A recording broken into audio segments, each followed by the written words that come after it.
another episode of the Full Nelson podcast. Today I'm joined by a very special guest, Mr. Tyrone Evans, formerly known as former WWE superstar, Mr. 1.9 Michael Tarver. What's going on, man?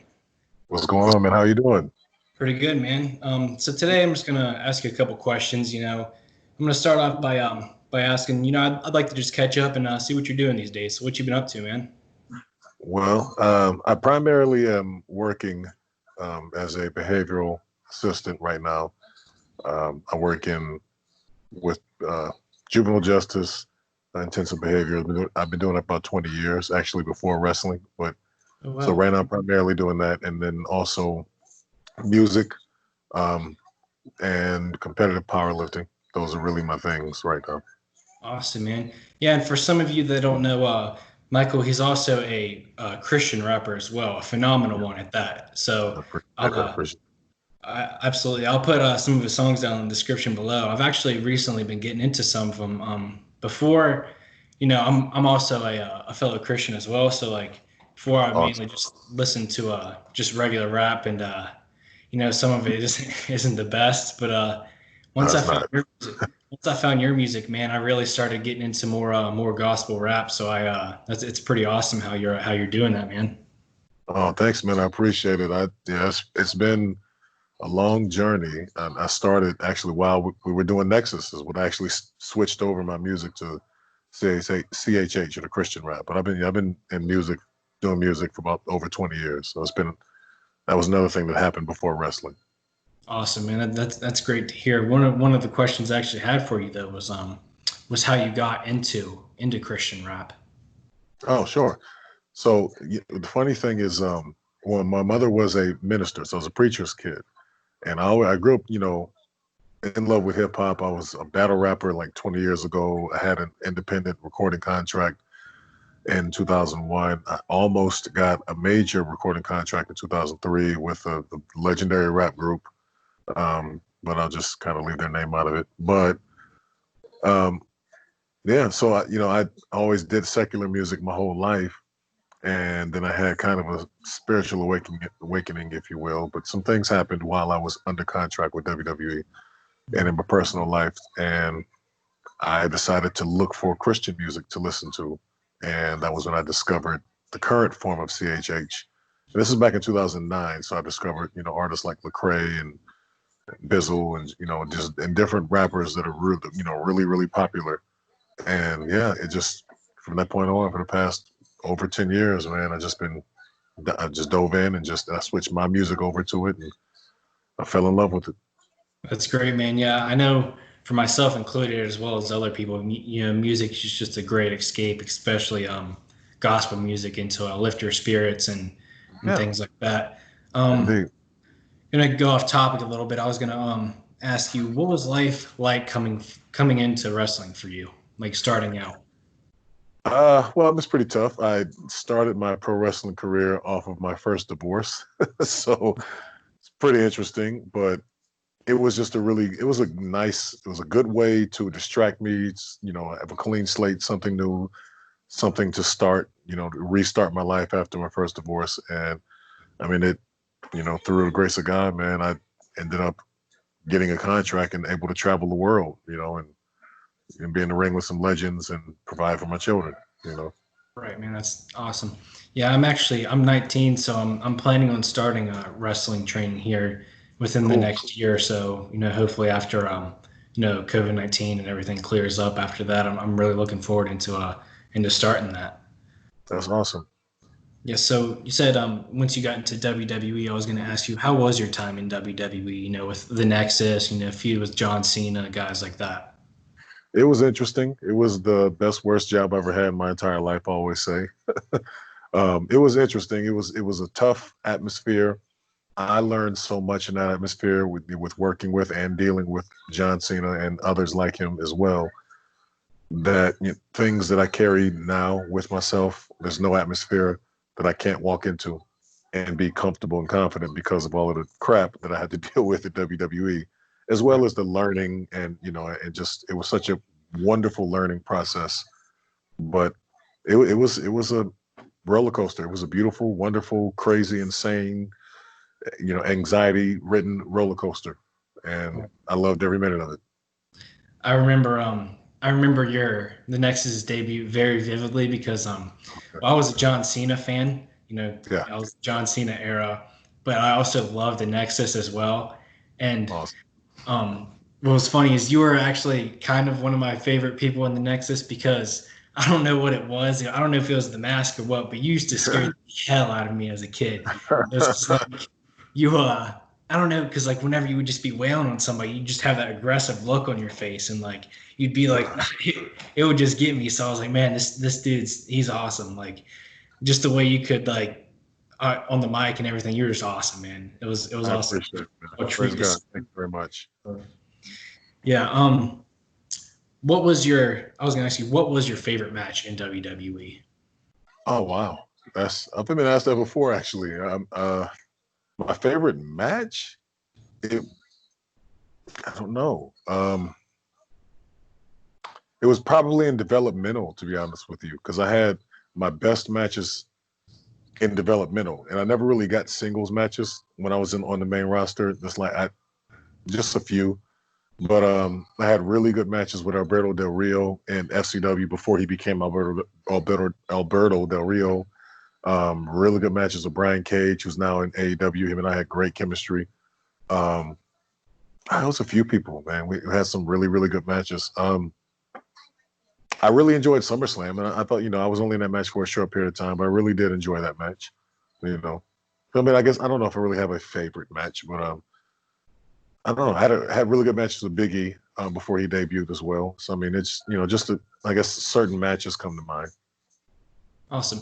Yeah, as you during your FCW NXT times, I was going to ask you, what was it like being brought up into from FCW to NXT to WWE main roster?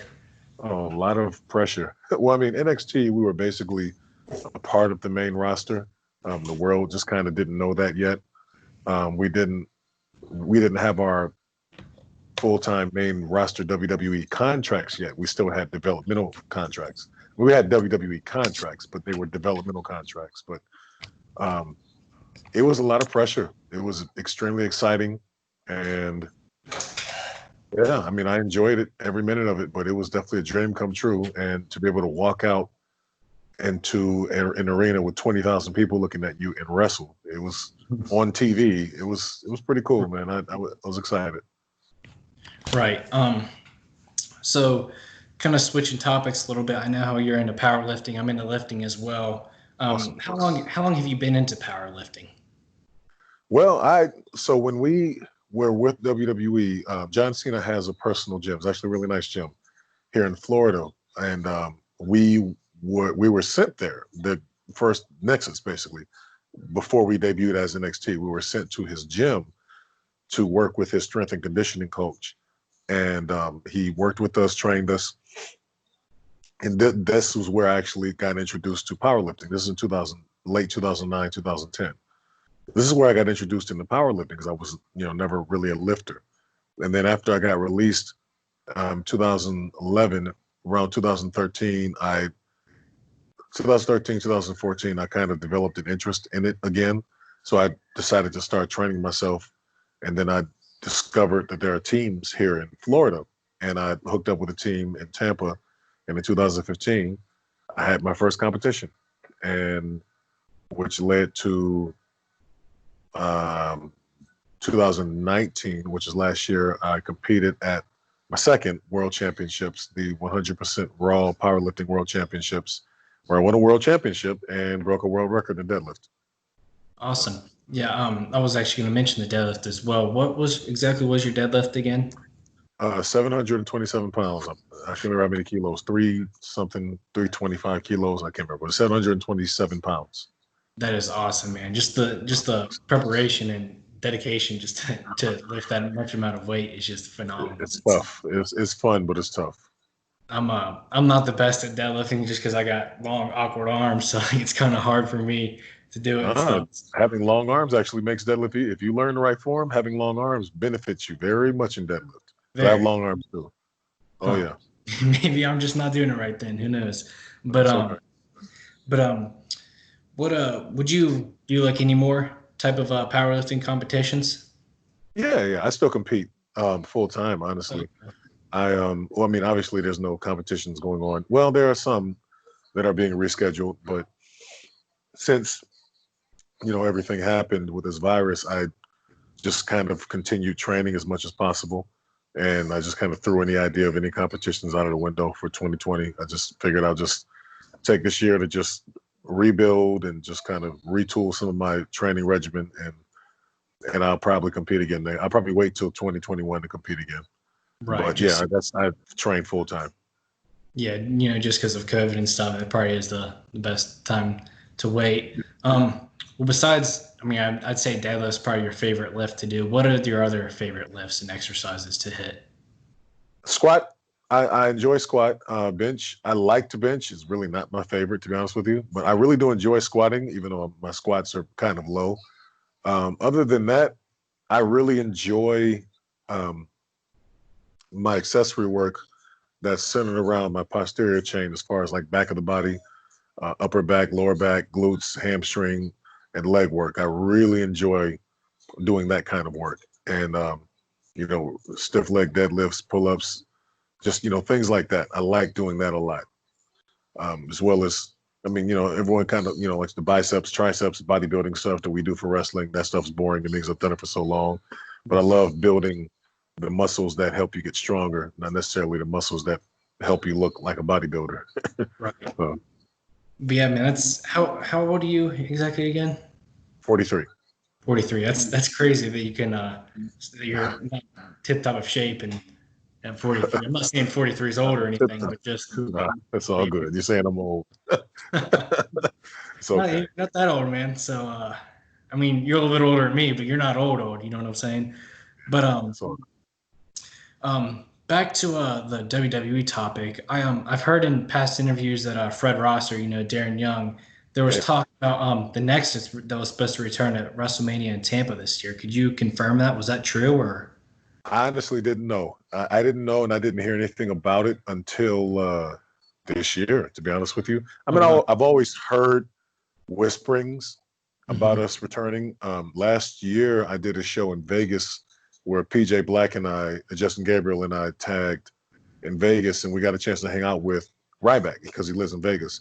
We were all kind of sitting and talking, and they also they're a little closer to WWE. I don't really talk to anyone there, but I mean, I always had a feeling. I knew WWE doesn't let anything profitable go away, even no matter how much they try to bury it, they'll still use it at some point. I mean, if Right. they, brought Eric Bischoff back, if they debuted Eric Bischoff, and I love Eric Bischoff, I'm a huge fan, but they were at war, and if they'll put him on their program, there's no reason why they couldn't bring back the Nexus. Absolutely. They were enemies, but Yeah. again, I'm a huge Eric Bischoff fan. Um, yeah, I always kind of had a feeling, and then this year I started hearing things on the internet, and Darren Young and I talked about it, and he talked about what he heard, and I heard that they actually did approach Wade Barrett, and from what I read, I don't know how true it is, but supposedly he was approached by WWE about if he was interested in doing the Nexus deal, and I guess he declined. But I don't know how true that is, but I was never contacted by anybody from WWE, so. Okay. If you guys were to return, do you know how they would bring you back? Because Cena, he's obviously on his way out the door, and he's Yeah. kind of part timing right now. So how would they bring them back? Because I was kind of curious about that. I don't know. Hopefully they wouldn't ruin it. Yeah. Hopefully they wouldn't ruin it like they did the first time. But I Yeah. mean, they would. I mean, I think they would bring us back the same way that we debuted. I just hope that they wouldn't blow it in the weeks following with the storyline. And now is not a good time to do it anyway, No. because Nexus is something that you need an audience for. I mean, granted, they're very creative when they choose to be, but Mhm. Nexus is something bigger. Like they need. Yeah, it's too big to just throw away. Agree, especially like whether even if I was say if they did return and I was either at that show or on my couch watching the marking Yeah, me out, that'd be the biggest pop ever just because I'm such a fan uh, as a kid and stuff. I appreciate it. I appreciate it. But yeah, that would definitely they'd have to wait and bring that back for a live audience. Yeah. So, I was going to ask you, since you were talking about Eric Bischoff and stuff like that, Yeah, this is kind of a two-parter question. sure. One was, were you more of a WCW or WWF fan back growing? Yeah, Because that was before my time, so I know it was your back when you gotcha. were watching. And who were some of your favorite wrestlers growing up? I was definitely not a WWE fan at all Oh, growing up. I was a WCW, NWA guy all day. And then honestly, it wasn't until they merged in 2000, 2001-ish that I became a WWF at the time fan because it was always WWF. And then I had to learn the WWF or WWE roster. I had to learn, it's about Stone Cold Steve Austin, Triple H, and all of these guys that I never watched because I was watching, Hogan or I was well Hogan, yeah, but I mean NWA, NWO, Flair, Four Horsemen, Hands of Stone, Ronnie Garvin, just I was watching those Doom, Ron Simmons, Butchery, like that's Harlem Heat. That's what I was watching. Chris Jericho, Benoit, Perry Saturn. I was an NWA guy. Rey Mysterio. List goes on, but and a WCW guy. But it was honestly WCW. AEW feels a lot like WCW. So like if you're, and I'm sure you've probably seen videos and stuff like that. But right. as far as what it actually felt like in real time, Mhm. AEW feels like WC. It even looks like WCW. Like it's like watching Nitro. And Okay. that time period, man, you missed the best time in wrestling. The Monday Night War was the best time in wrestling. It was, oh my goodness, I can't like it's there. It's kind of similar to what's going on with NXT and AEW, but it's not the same because the wrestlers are not larger than life anymore like they used to be. Like they're all, I'm not criticizing anyone now, but the talent then were larger than life. Like you had Stone Cold Steve Austin on one show and Bill Goldberg on the other show. Like you had DX on one show and NWO on the other show. Like Right. it's different now. But yeah, it was a great era. My favorites: Booker T, loved Harlem Heat. Then Ron Simmons and Butch Reed, loved Ron Simmons. Goldberg, I was such a Goldberg mark. Oh my goodness, big DDP fan, love DDP. Um, Dean Malenko, oh my goodness, Malenko, Eddie Guerrero, Chris. I loved Chris Benoit. I was a huge Chris Benoit fan. I don't care what anybody says. To me, he's if arguably the greatest technical wrestler ever. Absolutely. Um, yeah, Jericho, huge Chris Jericho fan. Those guys for sure. It just, the wrestling was just more interesting to me because it was just grittier and just it wasn't as cartoonish, Right. but the storylines were just much better at WWE. But yeah, absolutely loved WCW. Loved it. I wish I would have had a chance to, to go there or be there or work there. Like just as one thing I wish I had started wrestling earlier so I could have got a chance to see WCW in person. Right. That's what I kind of think of why YouTube and the WWE network and stuff like that's so great. Because Yeah, people yeah, my age, obviously, we didn't get to grow up and watch that, but since it's 2020, we could go back and watch a Monday Night Raw from 1997 or whatever. But yeah. So, but but going back to what you said about Chris Benoit, I mean, I know whatever happened, but he absolutely phenomenal wrestler. Like if gosh, he was yeah, still today, he'd be up there for sure. Like my Mount Rushmore right now is in my personal opinion is yeah, Cena, Jericho, Steve Austin, and Rock are my nice, people. nice. But if he was still around, I'd definitely have him up there for sure. Just Yeah. because I love going back and watching his matches, the way he could just perform, and he was a Um, big guy too. So Yeah, yeah. Everything airtight. He was just physical and aggressive and just everything he did was perfect. right. And back to what you said about being a Goldberg mark. Even I was even like before he like obviously how he's come back and Yeah. people were kind of salty about him winning the title. I felt like I was like one in like 1 million that I was actually hyped for him to come back and do it just because I never got to see him wrestle live, but I watch Yeah. videos, on the network and videos Yeah. on YouTube, and I just because I'm a big powerhouse type of guy, like a big Yeah. powerhouse fan. That's why I love guys that are like huge. That's why I kind of like want to get big too for my wrestling career, and Yeah. especially a guy like him, just a Guys that make money. badass, jack dude. I'm Yeah. a big fan of his. Awesome. Yeah. So we're gonna about close this out. I was gonna ask you, what advice do you have for somebody that's wants to get into the wrestling industry like myself or other people Awesome. watching this video? What advice do you have?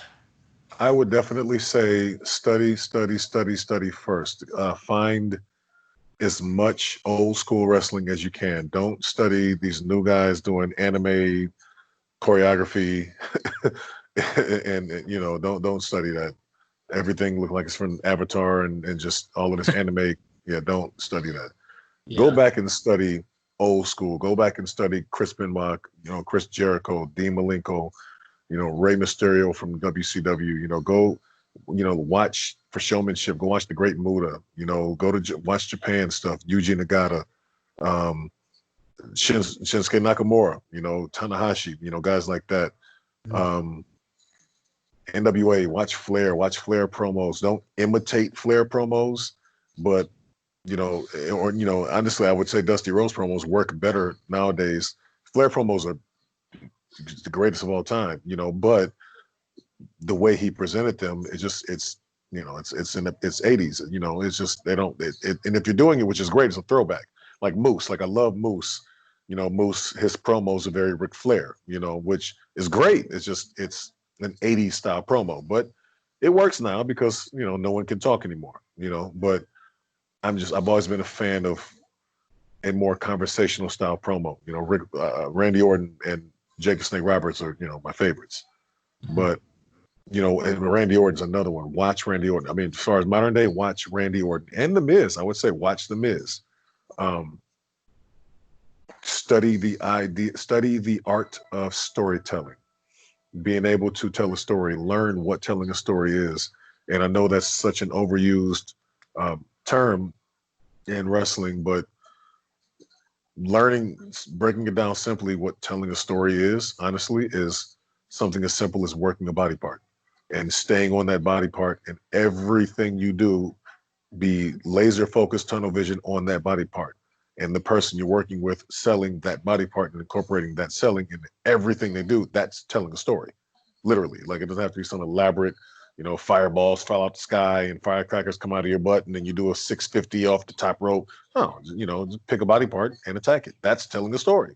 Because Absolutely. every move you do, you have to sell that body part to perform the move. There it is. Now the fans understand that if you're a guy that does a super kick and I attack your leg, every time you try to do a super kick, you fall. Then I get up my opening and then I can attack you. The story's being told right there.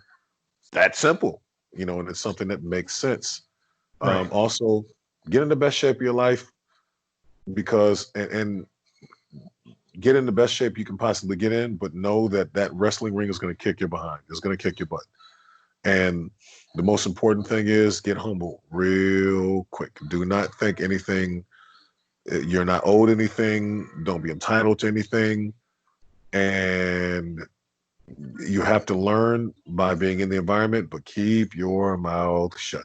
No matter how much you disagree with something, don't let anybody walk on you. But you see things going on in the locker room, you see, people acting certain ways, just don't say anything. Just be there, show up for you. You're there to take your bumps because no one else will take your bumps for you.